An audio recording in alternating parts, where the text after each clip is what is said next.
Dan selama 45 menit babak kedua dia membuang 4 peluang emas. Aduh, habis-habisan Lukaku. Gue jadi khawatir kalau kemarin dia terpuruk karena kondisi fisiknya habis cedera, sekarang ditambah mental. Jerewetan ceking kita, nyerewetin apa aja. Teman-teman, saat ini kalian sedang menyaksikan Cerewetin Inter. Apa kabar teman-teman semua? Selamat berhari Jumat, semoga dalam keadaan sehat karena besok weekend.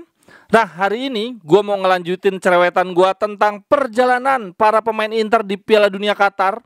Berhubung mereka semua sudah menyelesaikan babak grup. Sebetulnya sampai dengan konten ini dibuat masih ada 2 grup lagi yang belum menyelesaikan seluruh pertandingan, yaitu grup G dan H. Tapi di grup tersebut tidak ada pemain Inter sama sekali. Ada Kamerun sih, tapi kan Onana dah out. Artinya seluruh pemain Inter yang berlaga di Piala Dunia sudah menyelesaikan babak grup. Dan hasilnya, Steven De Vrij dan Denzel Dumfries lolos babak 16 besar. Begitu juga Marcelo Brozovic dan Lautaro Martinez. Sementara Romelu Lukaku dan Andre Onana pulang kampung. Nah, berarti kalau dibuat rangkuman hasilnya kurang lebih seperti ini. Korea pulang kampung bahkan sebelum Piala Dunia dimulai, dipulangin karena cedera. Lalu Onana dipulangin juga karena berantem dengan pelatih. Sementara De Vrij lolos babak 16 besar dengan menit bermain 0, kalah bersaing dengan Van Dijk dan De Ligt. Sementara Dumfries tetaplah Dumfries, main gak jelas tapi hokinya tinggi, tetap lolos babak grup dan selalu bermain. Lautaro Martinez near goal, sama sekali belum mencetak gol sampai dengan saat ini. Penampilannya sama sekali tidak meyakinkan, dan apesnya di partai terakhir dia dicadangin, Argentina malah menang meyakinkan. Jadi sejauh ini pemain Inter yang paling lumayan di Piala Dunia adalah Marcelo Brozovic.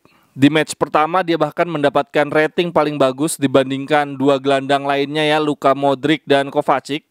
Sempat anjlok di match kedua, tetapi kemarin malam melawan Belgia dia kembali memperlihatkan peran vitalnya di lini tengah Kroasia. Luar biasa. Dia jadi poros permainan, penyeimbang permainan, penghubung lini tengah, menjadi lapis pertama pertahanan Kroasia sebelum pemain Belgia bisa mencapai kotak penalti. Kalau menurut WhoScored tadi malam ratingnya Brozovic 6,9, cuma di bawahnya Modric yang man of the match dengan nilai 7,2.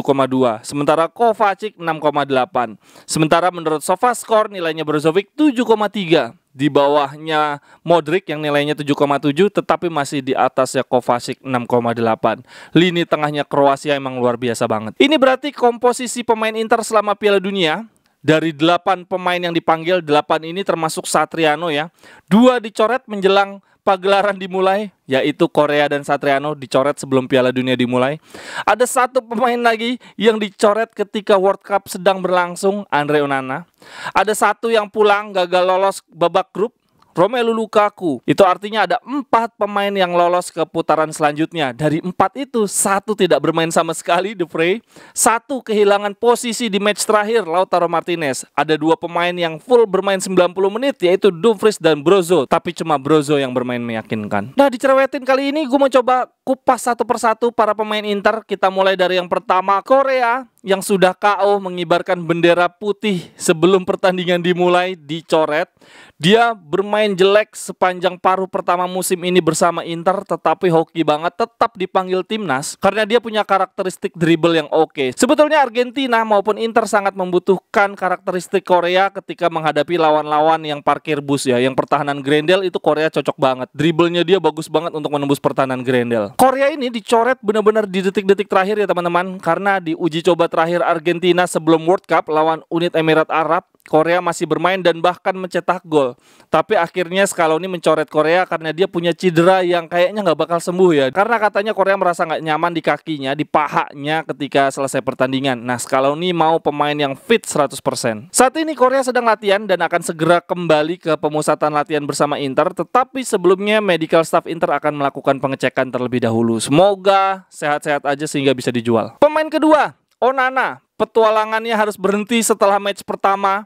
gara-gara diskusi panas dengan sang pelatih Song dan Presiden Eto'o. Sebetulnya masih ada peluang Onana bertahan, tapi akhirnya dia sendiri yang memilih untuk keluar dari tim World Cup. Artinya Onana punya banyak waktu untuk beristirahat dan kembali ke pemusatan latihan bersama Inter. Sebelumnya banyak banget yang berharap Onana punya petualangan bagus ya di Piala Dunia kali ini, bisa menjadi titik balik karena setelah dia diskorsing cukup lama, kemudian dia pindah ke Inter dan bermain sangat bagus di beberapa pertandingan menjelang Piala Dunia. Tapi sayangnya petualangan itu tidak terjadi. Oke, lanjut, bek tengah kita asal Belanda, De Vrij. Paruh pertama musim ini nggak positif, dia bermain angin-anginan dan ternyata masih berlanjut di World Cup. Dia belum dapat menit bermain sedikit pun di 3 match babak grup. Van Gaal yang di Piala Dunia kali ini bermain dengan 3 back, lebih memilih Van Dijk di tengah, kemudian ada Ake sebagai pilar utama di sisi kiri.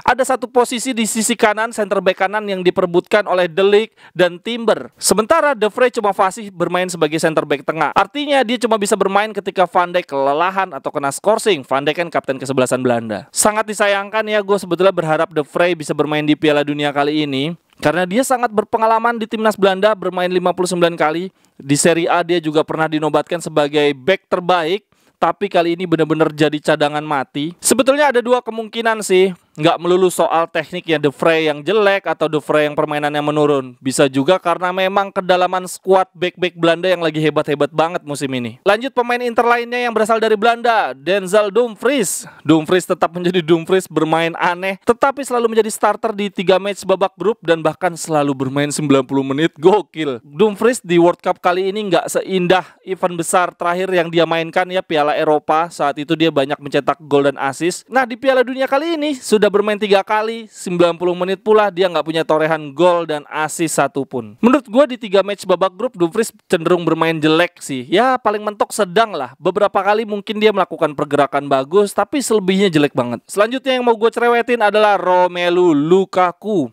Di awal-awal gue merasa Lukaku cukup beruntung ya. Dia kondisinya sama kayak Korea, nggak fit, tapi Korea dicoret, Lukaku tetap dipanggil. Ternyata justru sekarang Lukaku yang paling kasihan. Di match pertama dia absen, di match kedua dia main 10 menit terakhir ketika melawan Maroko, ujung-ujungnya kalah.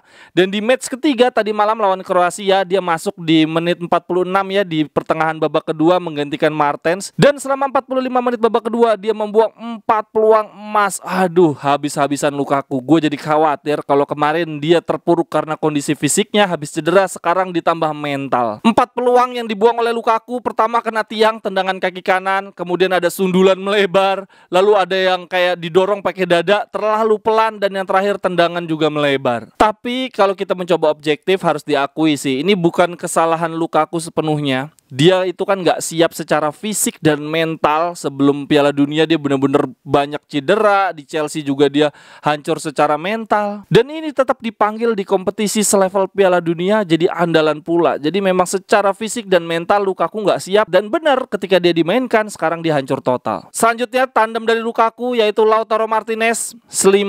Selanjutnya tandem Lukaku, Lautaro Martinez selama 3 match babak grup. Menurut gua anti klimaks. Dia jadi andalan Argentina selama Copa America, juara Copa America ya.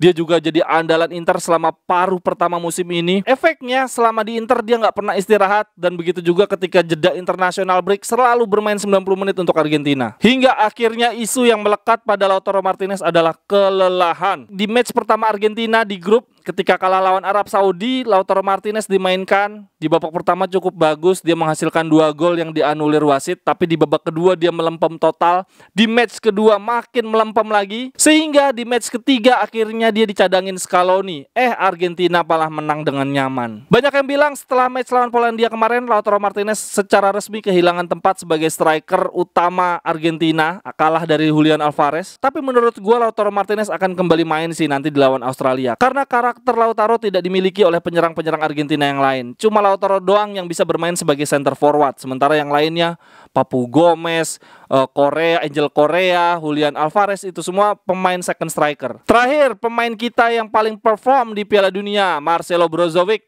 full recovery ya, akhirnya sembuh total menjelang Piala Dunia, bahkan dia belum bermain 90 menit untuk Inter.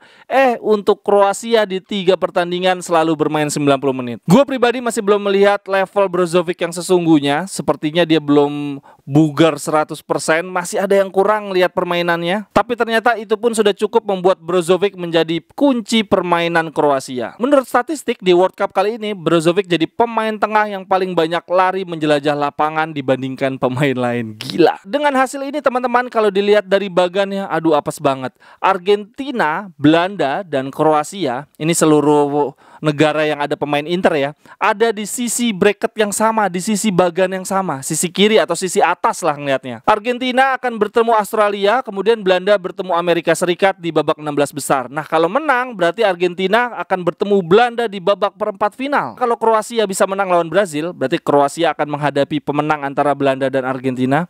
Ini artinya kita meneruskan tradisi, selalu ada pemain Inter yang bermain di final Piala Dunia. Tapi Piala Dunia kali ini menurut gua paling sulit diprediksi sih. Seru banget, banyak tim kuda hitam seperti Maroko dan Jepang mungkin bisa mengejutkan. Silakan teman-teman analisisnya untuk pemain-pemain Inter yang berlaga di Piala Dunia. Silahkan tuliskan di kolom komentar. Sampai ketemu di cerewetan-cerewetan berikutnya. Bye bye, thank you.